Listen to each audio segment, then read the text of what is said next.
Right, guys, welcome back. We have an interesting one today. We're going to be watching the uncensored interview between Conor Benn and Chris Eubank Jr. ahead of their fight with Piers Morgan.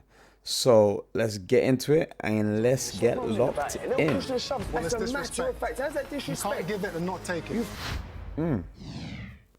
Sport means the world to many people. The athletes sacrifice everything to be the very greatest. The fans see a punishing battle against pain and adversity that somehow, in just hours or minutes, seems to mirror the whole mission of life itself.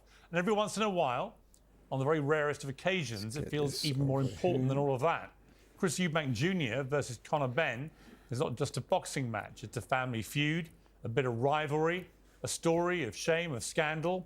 35 years ago, their fathers, Chris Eubank Sr.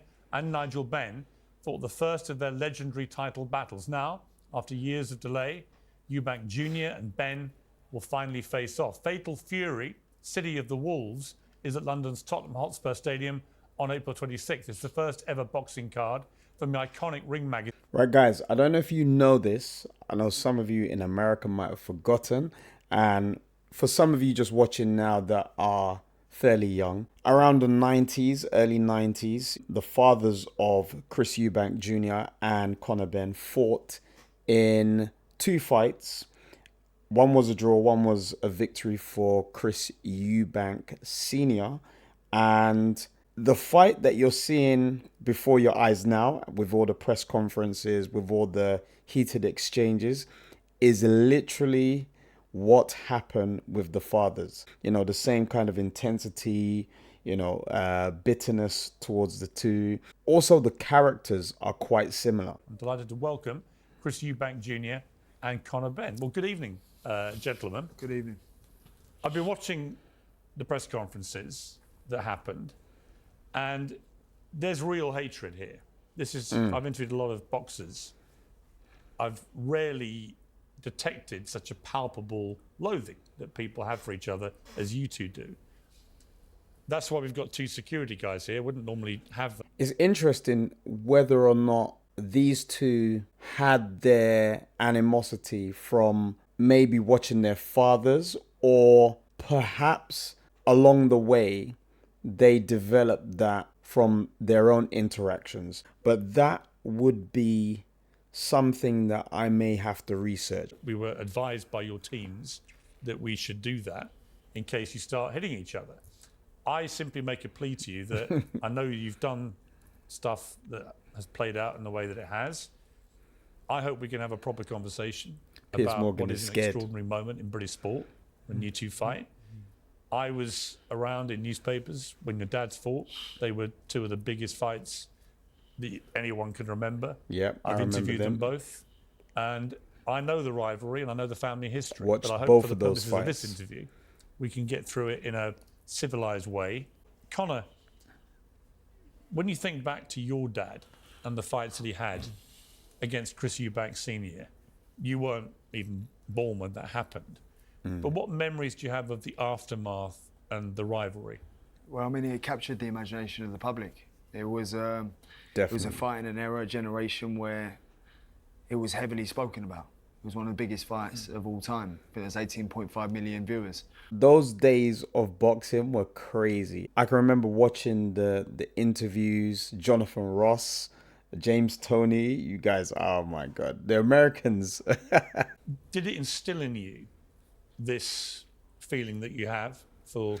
This is the question that answers the previous question I raised before. So, did Chris Eubank and Conor Benn have their animosity stem from their fathers' fights and backstory, or was it something that they developed by themselves?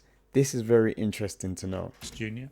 No, not at all. I mean, at one stage, it was looking impossible. It wasn't even a fight that was on our radars. You know, I'm a 147 fighter, he's a 160 fighter, and our paths just happened to cross. You talk about the stars align.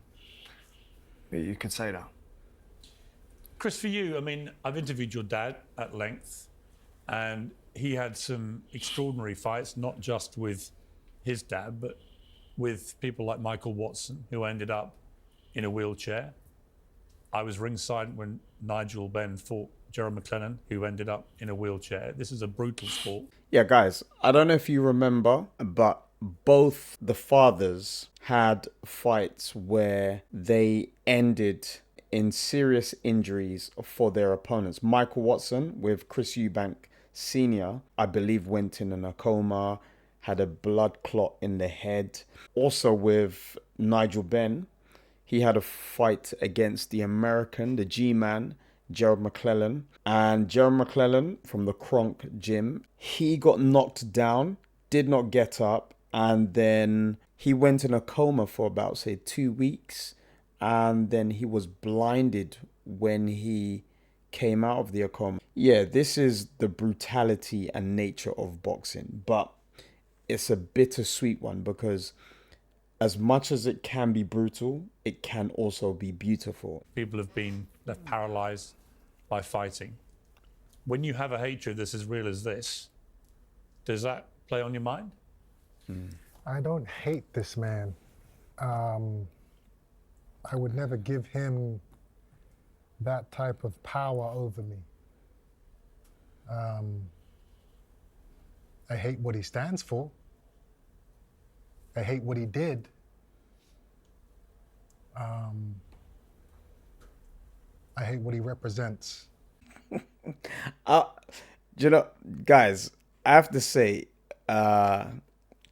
Chris Eubank is very articulate, both senior and junior, but junior I'm talking about now. He's very articulate, and I'm sure it rubs a lot of his opponents the wrong way. Like what he's saying now, I get it, you know, I understand, I even agree with it. You shouldn't really have hatred towards other people. Maybe some of the things that they do you can dislike, but towards the actual person, I think we don't really know other people well enough to hate them per se. But the things that they've done, you know, some of the things that they stand for, I agree. But just the way how he comes across, he's very well put together for TV, you know. And I think that rubs a lot of his opponents the wrong way, just as it did with his father. I remember one fight where he finished the fight and the opponent who had lost and I think injured one arm, he just got so pissed off with, I think, the arrogant demeanor that he sensed off Chris Eubank Jr. And it was so funny. Just imagine a person giving up, you know, because his arms, you know, completely finished and spent throughout the fight.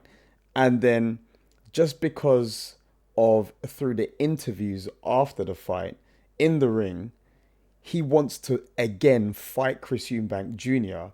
because of the smugness that he detects from him. Some of the interactions that he has with his opponents are just classic. And failing these two drugs tests, in my opinion, is unacceptable. As you said, people have been paralyzed, people have died. So for anybody who is out there thinking to cheat, they have to be made an example of. They have to be punished, they have to be embarrassed. And that's what I've been doing. I mean, I interviewed Conor in this very studio at the height of... And I don't know if you guys know, but obviously Conor Benn was involved in a drug allegation where it was found that he had certain compounds within his body. And it was, I believe, the drug that is supposed to mask some performance enhancing drugs. There was a whole investigation by UCAD, all these kind of anti-doping organizations to see, and even some independent ones to kind of investigate, test, come to a decision about whether he could still be fit for boxing. He was passionate in his denial that he'd ever cheated. And we went through a pretty tough grilling that night.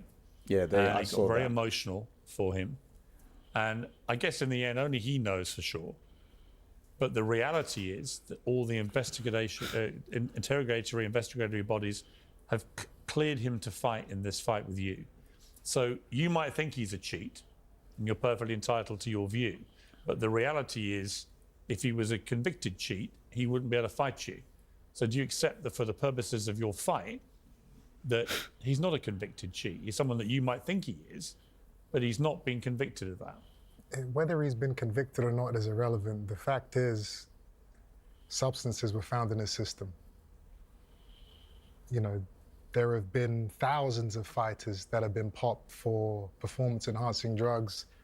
And been banned. And been banned. And been banned. Or been every fined. Every single one. Every single one. Or... I've not received a fine. I've been cleared by 3 organisations, by the NADP, the WBC, UCAD, no ban, cleared to fight, no fine.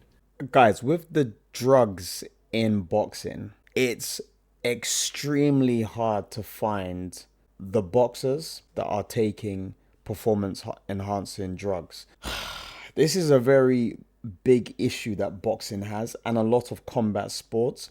In other sports where you have, like athletics, for instance, you have the similar setup where you have these doctors that are private doctors, and they concoct these cocktails that, you know, the athletes can use, and they mix them to create almost like a similar compound that they can then use, that is not known to be on the banned substance list. So in essence, they add that extra layer of obscurity when it comes to detecting that particular compound. It's a pathetic But argument. there are plenty of fighters, even now, in boxing today that have failed drugs tests.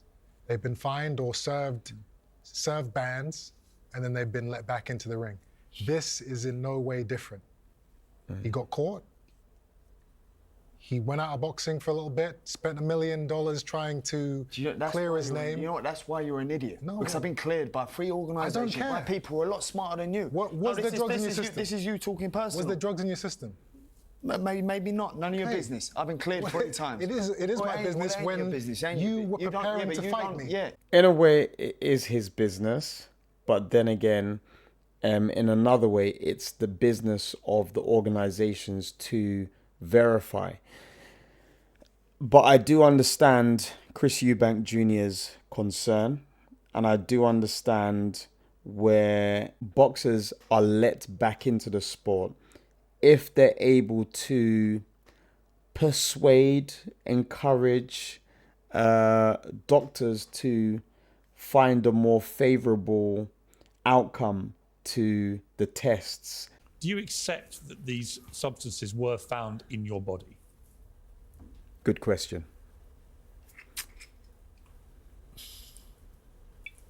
There's nothing to accept. No.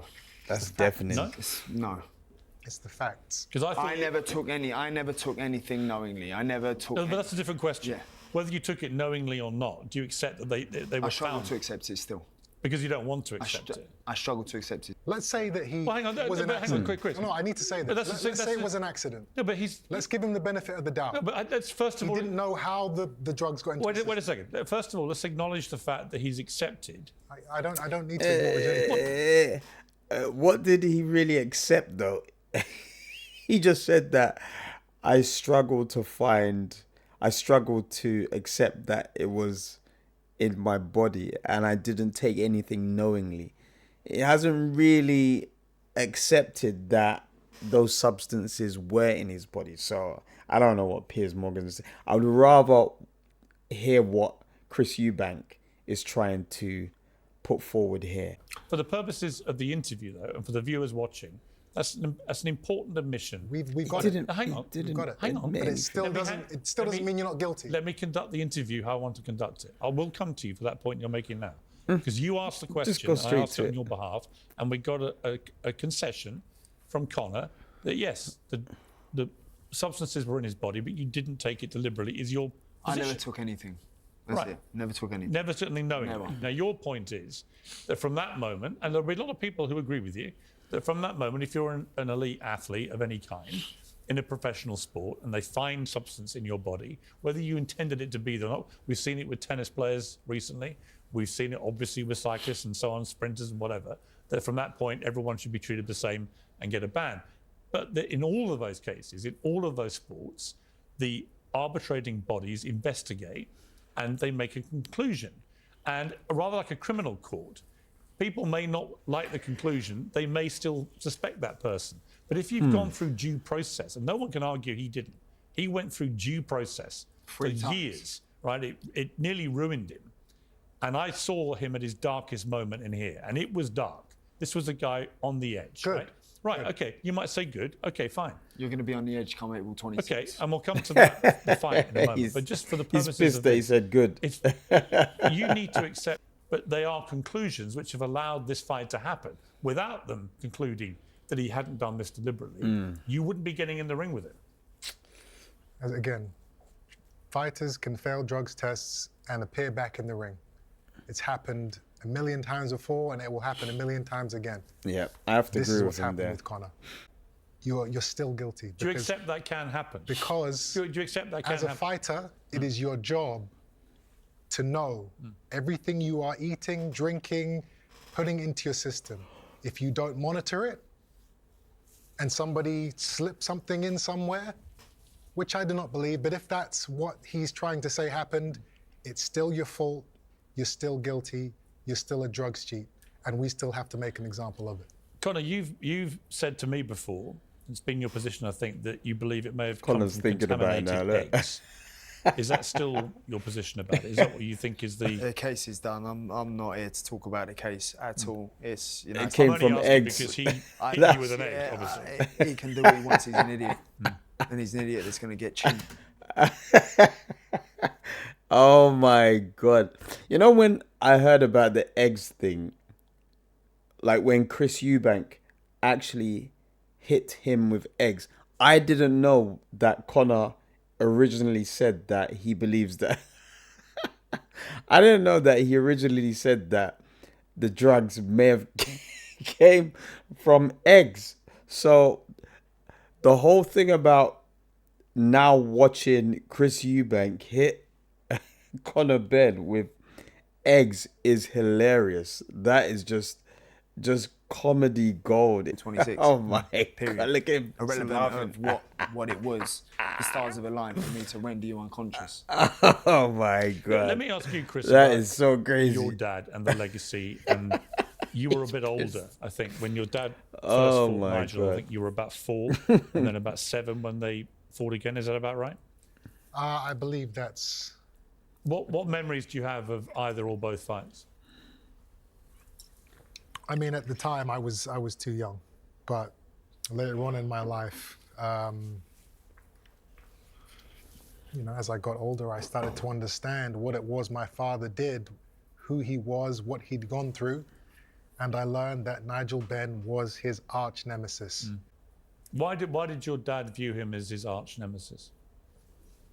They fought in front of, 15 million people watched them fight. But often boxers that have, I mean, I remember Ali Frazier had equally ferocious, if not more so, battles in the heavyweight division, but became close friends in later life. Yeah. That may be. I don't think that these two particular men... Yeah, I mean, some boxers become friends, some boxers don't, some boxers stay enemies. I mean, what really are you asking them? I mean, like, it could be for a number of reasons why boxers choose to just keep it professional or personal. Could be a number of reasons. I mean, you really would need to ask the boxers themselves. Have it in them in terms of personalities to ever just be, to forget the past and to be friendly. Have they ever been friendly?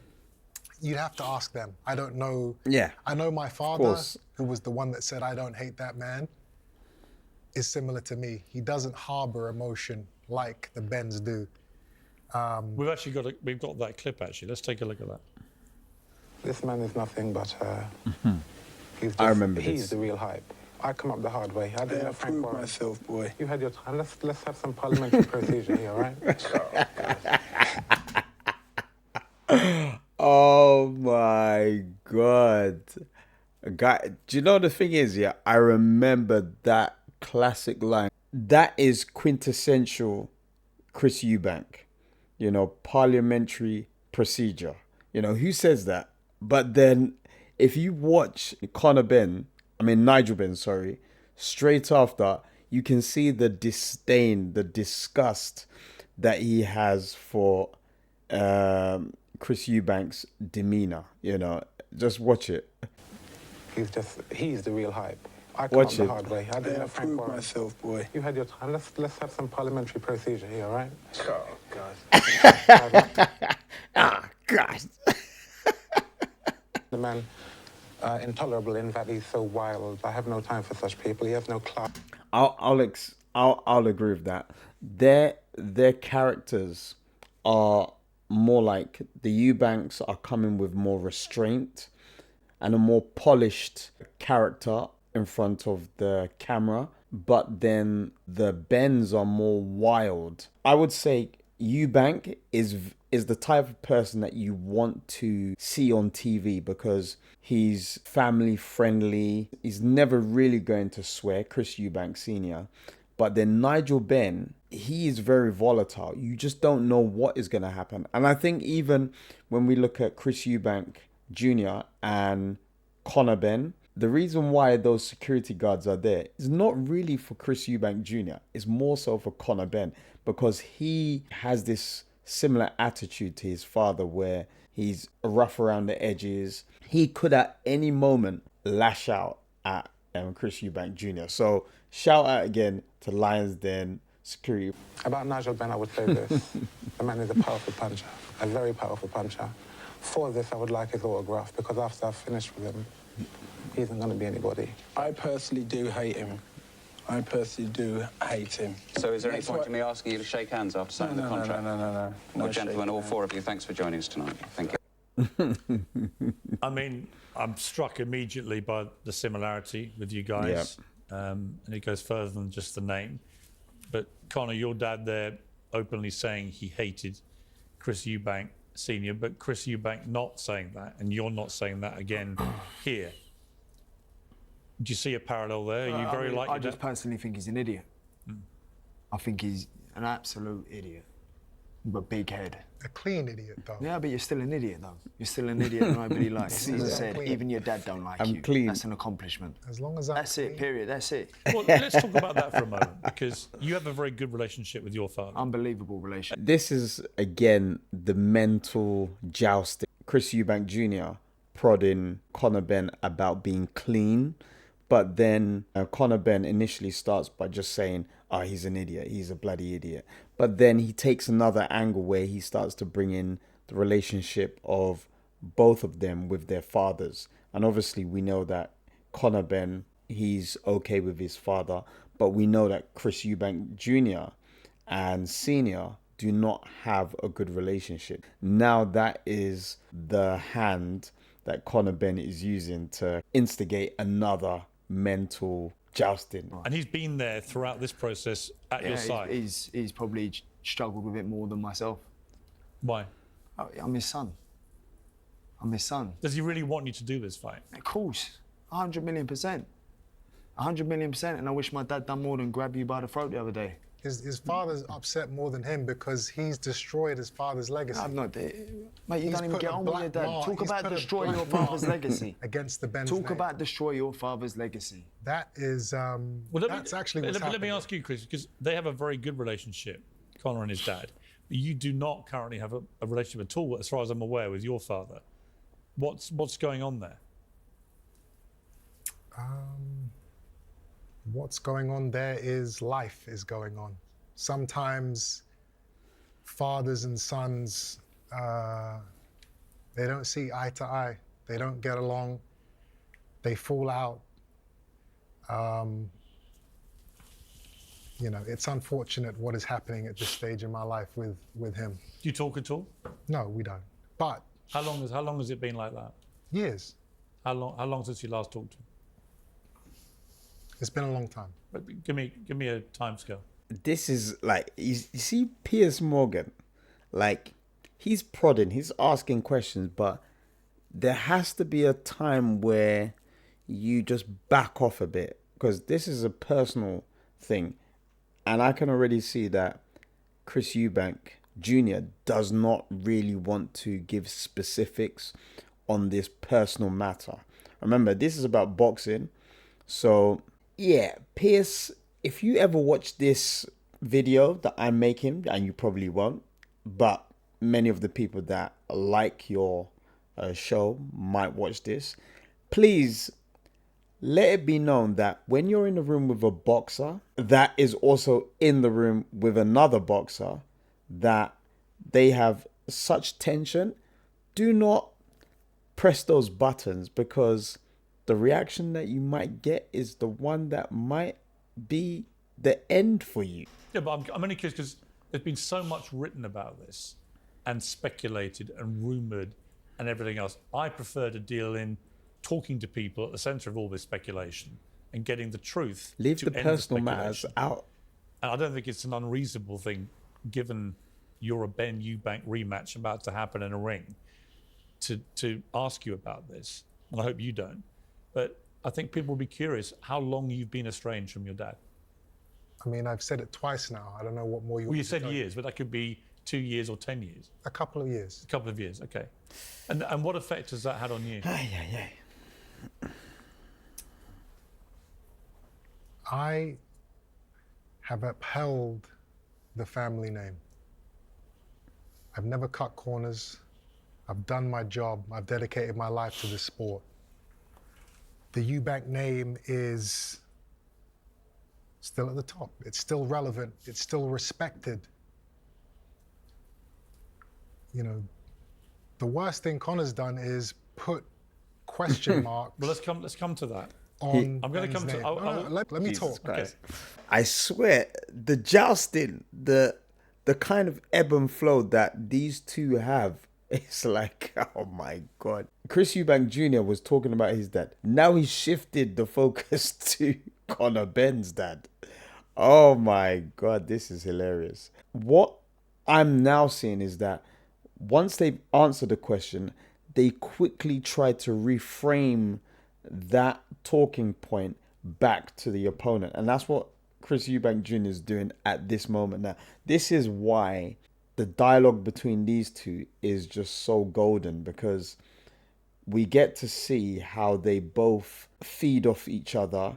The tension, where it's simmering, it becomes more energetic. And we might even get to see something in this particular interview where it boils over. Let's put question marks against the Benn name, because as they say, like father, like son.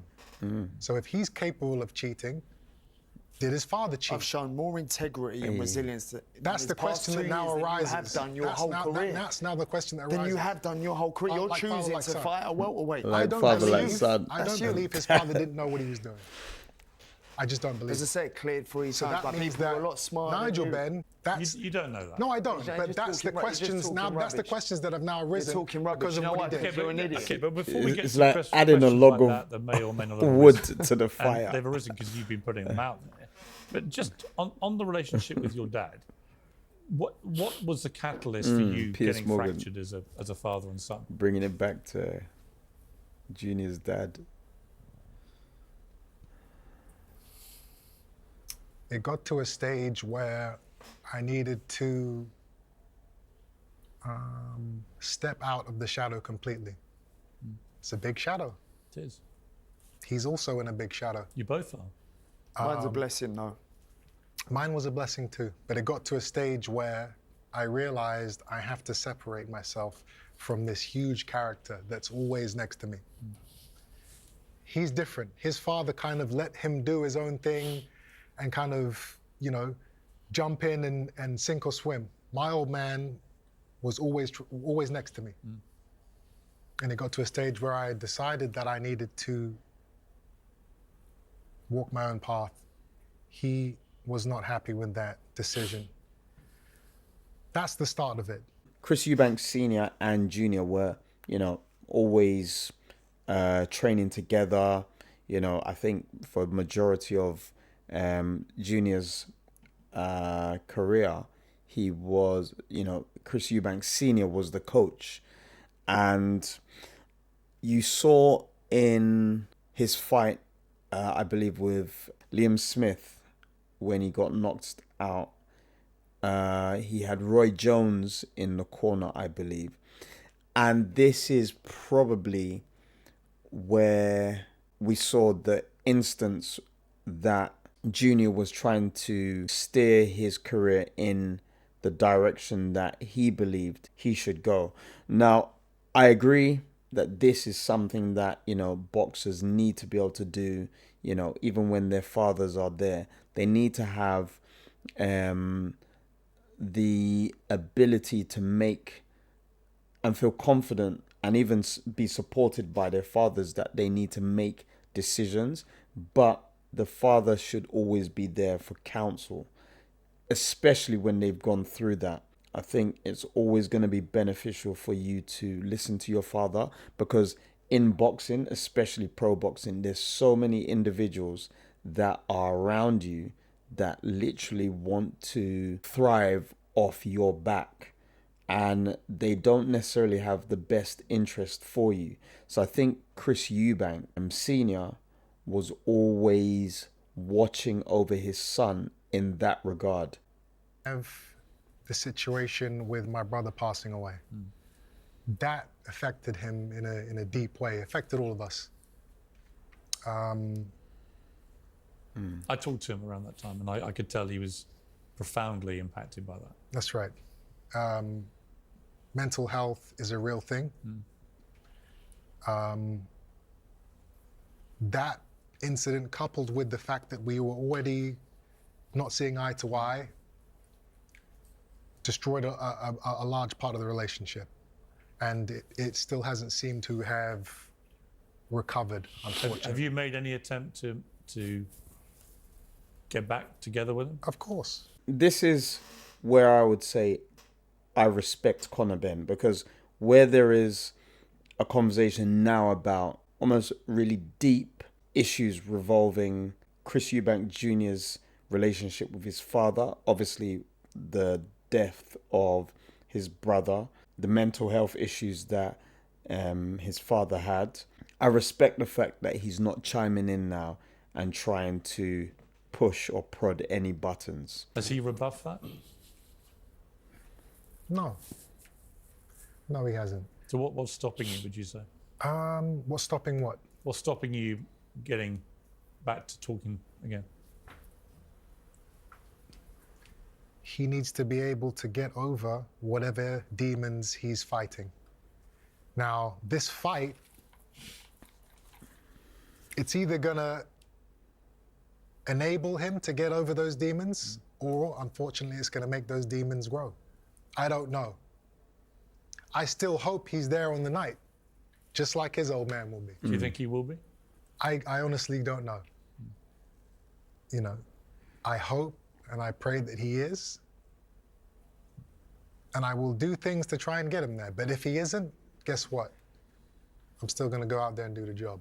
This is where you can see that the fight that we are watching has many other dimensions to this fight. There's the legacy of Benn and Eubank. There's the father and son relationships.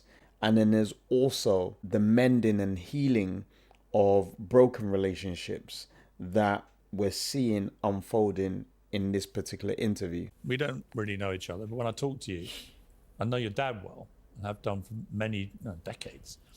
You're very like him. You talk like him, you look like him. You have the same kind of life views, I think. It must be a very sad thing in your life that you're estranged. Boxing teaches you discipline, it teaches you mental stability, it teaches you how to deal with impossible odds. Boxing my father does not being a toughen you part of up. my life anymore, it's sad, it's horrible, it's whatever you want to call it. But I understand that, guess what? There are people in this world, billions of people, that are going through things 10 times worse. So I have no right to sit here and complain and feel sorry for myself, and it's just not If he's me. watching this, what would you say to him?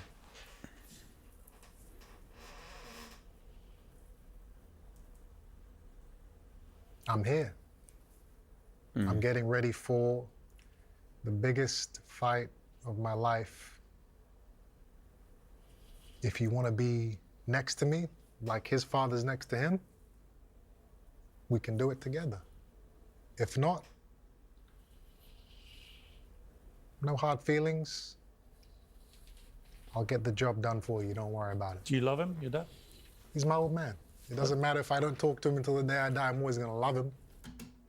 That is quite remarkable. Like when you think, I know some of you guys are probably going to cry. That's fine. I'm going to be the rock here to keep the dialogue going. But when you see something like that happening, and for some of you guys that maybe don't have a good relationship with your fathers, I think, or your father, I should say, it's always important for you to realize that we don't always have the best of situations. But if there is any opportunity for you to communicate with your father before you leave this earth, you should try to take that opportunity. If there is a situation that you are in a good relationship, don't take it for granted.